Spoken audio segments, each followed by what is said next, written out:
What's up guys, it's Naturally and welcome back to the penultimate World Cup Mania video of this series. Yes, the World Cup is nearly over. Sad really, quite sad. You know, it's been a great World Cup, so many goals, so many unpredictable results, including Croatia being in the final. Who fucking saw that coming? Don't forget to subscribe and click on the notification bell to know my more videos are coming on the channel. And if you're new here, don't forget to subscribe and click on that notification bell as well.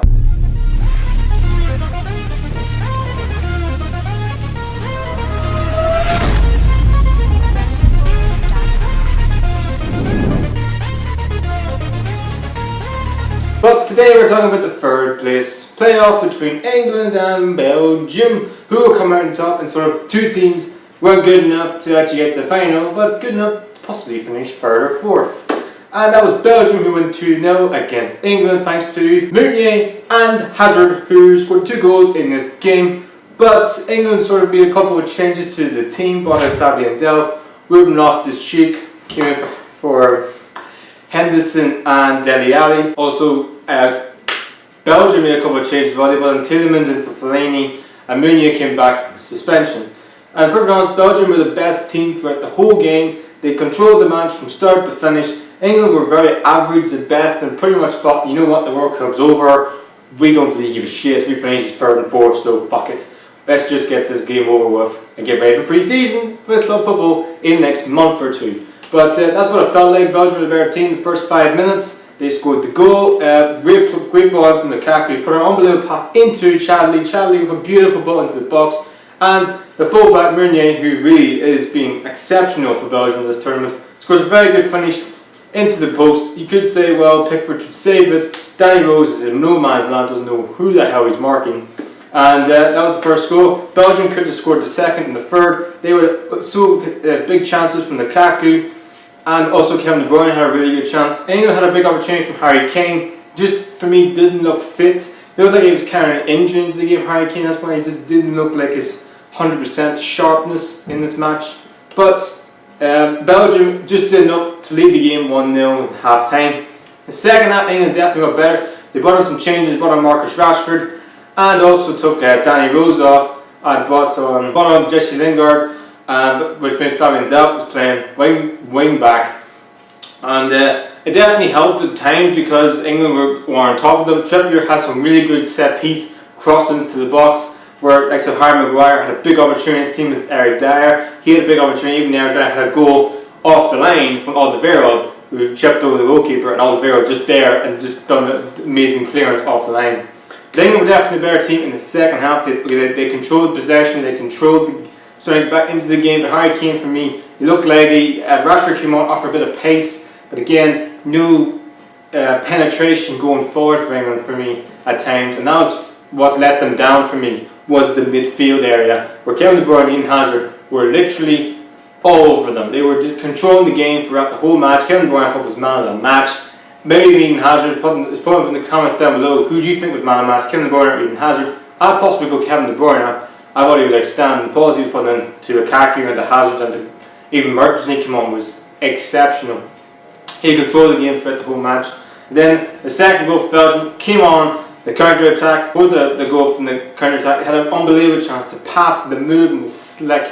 The ball from Kevin De Bruyne into the attacker. All he had to do was finish it. He didn't do it. He tried to take a touch and just didn't work. And then the goal came from Eden Hazard, beautiful pass from Kevin De Bruyne. He was absolutely controlled that game throughout the whole match. Ball into Hazard. Hazard does what Hazard does, goes round the defender and slips it into the net. Pickford did not know if he was going to go left or right. He decided to go inside his left. Really good finish from Hazard. They could have had a third goal as well. Belgium as well. They could have had 3 or 4 in this game. England really struggled to just deal with the way Belgium played. The quality from Belgium was too much for England in this game. And for me, as much as England finished 4th in this World Cup, yes, you could say that an easier route to the semi-finals. And yes, you possibly say, well, there's so many players that are just young, they're inexperienced, not playing for big clubs. Lexus Rashford, who is a part player at Manchester United, same as Jesse Lingard, who had a great season last season, but again, a part player for me. because you got Alexis Sanchez, you got Alexis Fellaini, who are sort of the main mans of Manchester United. And then you also got even Loftus-Cheek is the guy who was on loan at Crystal Palace last season. You know, this is the problem with England players. They're sort of not getting the big, not playing for like so established top clubs in England or even abroad.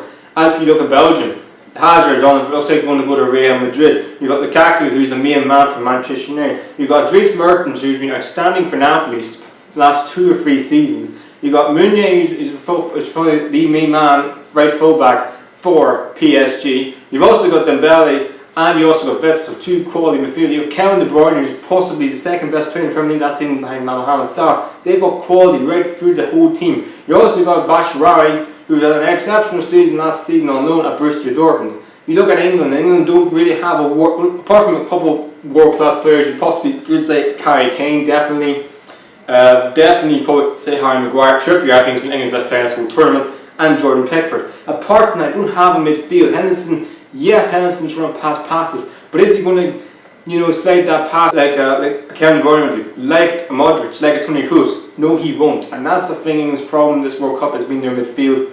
As for and they're playing a lot of long balls, you could say they don't have really a plan B, which is probably England's problem this World Cup. As for Belgium, I thought they've had an excellent World Cup. Yes, you could say it's a glory generation team. They should have got to the final. Yes, they should. They should win it, possibly. But the fact they finished 3rd place, which is the best they've ever had at the World Cup, which is it's definitely an achievement, because the last 4 years they're knocked out by Argentina in the quarterfinals. So definitely making strides, Belgium, but they've still a little bit to go if they want to sort of win the World Cup and also the Euros next 2 years' time, which is going to be where I think we'll see the best from Belgium next 2 years' time. This World Cup, they've been excellent. Next 2 years' time, we'll see the best of this Belgian team and possibly win the European Championships.